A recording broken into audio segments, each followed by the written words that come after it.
এসব কথা আমরা কোথা থেকে পেলাম? যীশু খ্রিস্ট সম্পর্কে এসব কথা আমরা এসব জেনেছি আমাদের ধর্মগ্রন্থ থেকে, মুসলমানদের। আমরা পবিত্র কোরআন থেকে এসব জেনেছি। আর আমি এখানে উপস্থিত ভাই বোনদের বলবো যে আপনাদের প্রত্যেকেরই উচিত হবে আপনাদের সবার পবিত্র কোরআনের একটি কপি রাখা প্রয়োজন, একটা অনুবাদ। আমার হাতে যে কোরআনটা আছে এরকম একটা, এই অনুবাদটা করেছেন আব্দুল্লাহ ইউসুফ আলী। এই কোরআনে আয়াতগুলো আরবিতে আছে, ইংরেজি অনুবাদ আছে, আর টিকা রয়েছে। বইটার শেষে আছে একটা বিস্তারিত ইন্ডেক্স। এতে করে পাঠকদেরই সুবিধা হবে। আপনি যে কোনো কিছু জানতে চান এই পবিত্র কোরআন থেকে, তার সবকিছু আপনি সহজেই বের করতে পারবেন। এই পবিত্র কোরআনে যীশু খ্রিস্টের নাম রয়েছে 500% বেশি বার মুহাম্মদ সাল্লাল্লাহু আলাইহি সাল্লামের চাইতে, যেটা চিন্তাই করা যায় না। আপনারা ভাবতেই পারবেন না, একটা লোক একটা বই লিখলো, আর বইটার লেখক নিজেকেই বইটার ভেতর রাখলেন না। তিনি শুধু বললেন যিশুর কথা তার নিজের চাইতে 500% বেশি বার। এটা কি মেনে নেওয়া যায়? কোন লেখক তার বই এমন কাজটা করবে? কোন লেখক তার বই এমন কাজটা করবে? না, এই বইটা মোহাম্মদ লেখেননি। এই বইটা যদি তিনি লিখতেন তাহলে তার কথা এখানে বেশি লেখা থাকতো। আর এখানে আমি বললাম 500% বেশি বার।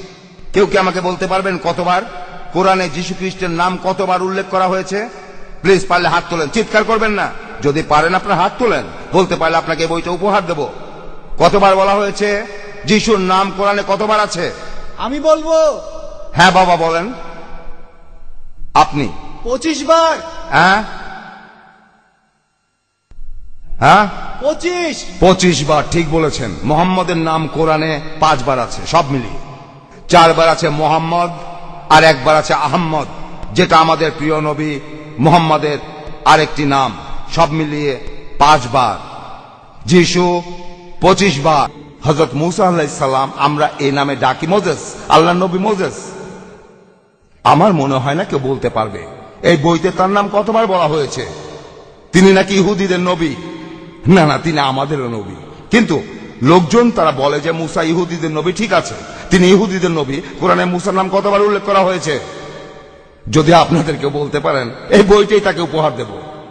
আপনাদের কেউ কি বলতে পারবেন, কাছাকাছি বলতে পারবেন পবিত্র কোরআনে মূসা আলাইহিস সালামের নাম কতবার বলা হয়েছে?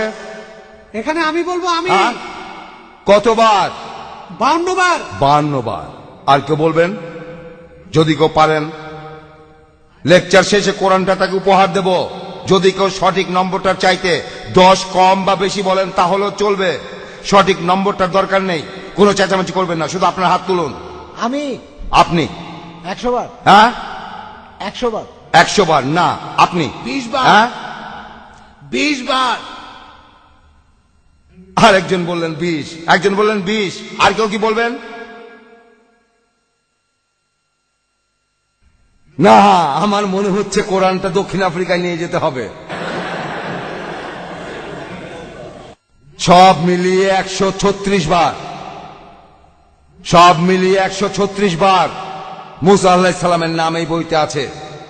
আর আপনারা সবাই মনে করেন যে আমরা খ্রিস্টের বিরুদ্ধে, আমরা ইহুদিদের বিরুদ্ধে। এই বই ইহুদি বিরোধী না, খ্রিস্টান বিরোধীও না। আপনারা এই বইটাকে এতদিন ভুলভাবে দেখে এসেছেন। একটা জোগাড় করেন, মুসলিম আর অমুসলিম সবাইকে বলছি এটার দরকার আছে। আর খ্রিস্টানদের বলছি, যদি আপনারা মুসলিমদের সাথে যুদ্ধ করতে যান, এই বইটা আপনাদের দরকার। কারণ এই বইটা আপনাদের বলবে কিভাবে মুসলমানরা চিন্তা করে। এভাবে আপনাদের যুদ্ধ কৌশল ঠিক করে নিতে পারেন যদি এই বইটা পড়া থাকে।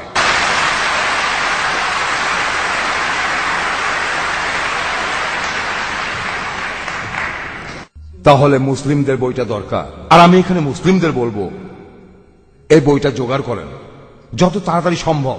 এটা হবে আপনার জীবনের শ্রেষ্ঠ ইনভেস্টমেন্ট। এই সেরা ইনভেস্টমেন্ট আমি করেছিলাম। এই বইটা আমি কিনেছিলাম 1935 সালে। 1935 সালে তখন আমার খরচ হয়েছিল 5 পাউন্ড। আই এম সরি, ভুল বলে ফেলেছি। খরচ হয়েছিল 2 পাউন্ড 10 সিলিং। 2 পাউন্ড 10 সিলিং, সেটা ছিল আমার পুরো মজুরির 50%।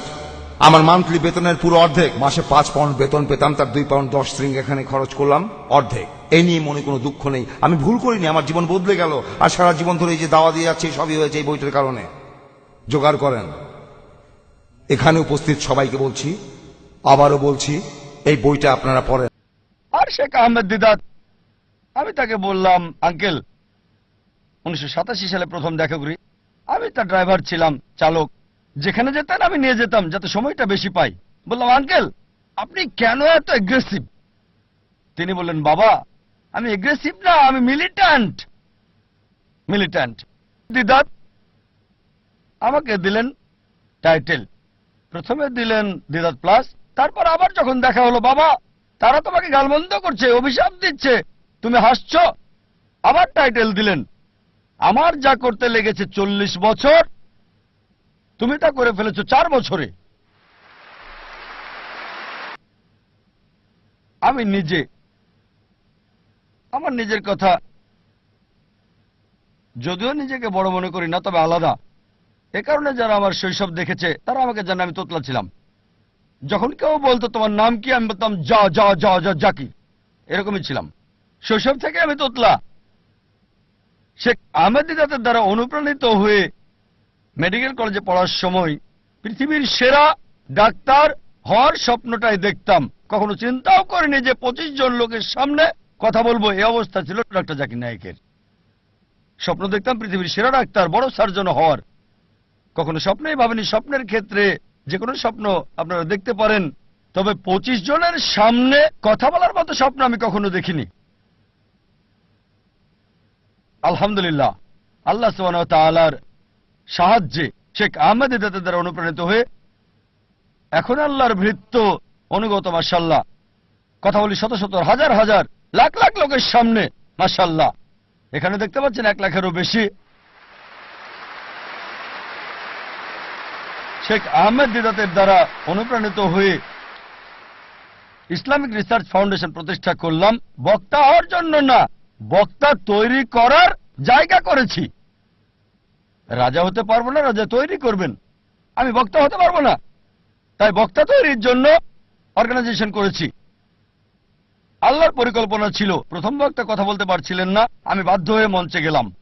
আর বুঝতে পারলাম দাওয়ার কাজ করছি, অমুসলিমদের সাথে মুখে জড়তা নেই।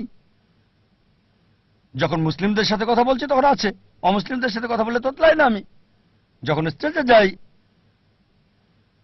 সাধারণত স্টেজে গেলে মানুষ তোতলায়, আলহামদুলিল্লাহ আল্লাহ সুবহানাহু ওয়া তাআলার রহমতে আমি স্টেজে গিয়ে তোতলাইনি। তিনি দয়া করেছেন, আমাকে শরীরের ডাক্তার না করে আত্মার ডাক্তার করেছেন। আর শেখ আহমেদ দিদাত, আমি তাকে বললাম, আঙ্কেল 1987 সালে প্রথম দেখা করি, আমি তার ড্রাইভার ছিলাম, চালক, যেখানে যেতেন আমি নিয়ে যেতাম যাতে সময়টা বেশি পাই। বললাম, আঙ্কেল আপনি কেন এত এগ্রেসিভ? তিনি বললেন, বাবা আমি এগ্রেসিভ না, আমি মিলিট্যান্ট। মিলিট্যান্ট। শয়তানের সাথে 2 ভাবে যুদ্ধ করা যায়, পানি দিয়ে অথবা আগুন দিয়ে। আমি আগুন বেছে নিয়েছি। এটা ছিল তার উত্তর। আমি যখন দেওয়া শুরু করলাম, তার ম্যাটেরিয়াল ব্যবহার করতাম, তবে নরম হয়ে থাকতাম, খুব নরম, খুব দয়ালু। কোনো ফলাফল নাই। মেডিকেল কলেজে দাওয়া দিতাম, তারপর মিলিট্যান্ট হলাম, শেখ দিদাতের চেয়ে বেশি মিলিট্যান্ট। হায় আল্লাহ, কি পেলাম! মুসলিম বন্ধুরা সব দৌড়িয়ে পালিয়ে যেত, আর আমি অমুসলিমদের সাথে একা। মিলিট্যান্ট হওয়ার একই ফলাফল পেলাম। মাশাআল্লাহ, আল্লাহ আমাকে পথ দেখিয়েছেন। স্টেজে এসে আমি নরম হয়ে যাই, এত নরম হই যে প্রশ্নকারীরা গালমন্দ করলে আমি হাসতাম। শেখ আহমেদ দিদাত আমাকে দিলেন টাইটেল, প্রথমে দিলেন দিদাত প্লাস, তারপর আবার যখন দেখা হলো, বাবা তারা তোমাকে গালমন্দ করছে, অভিশাপ দিচ্ছে, তুমি হাসছো, আবার টাইটেল দিলেন।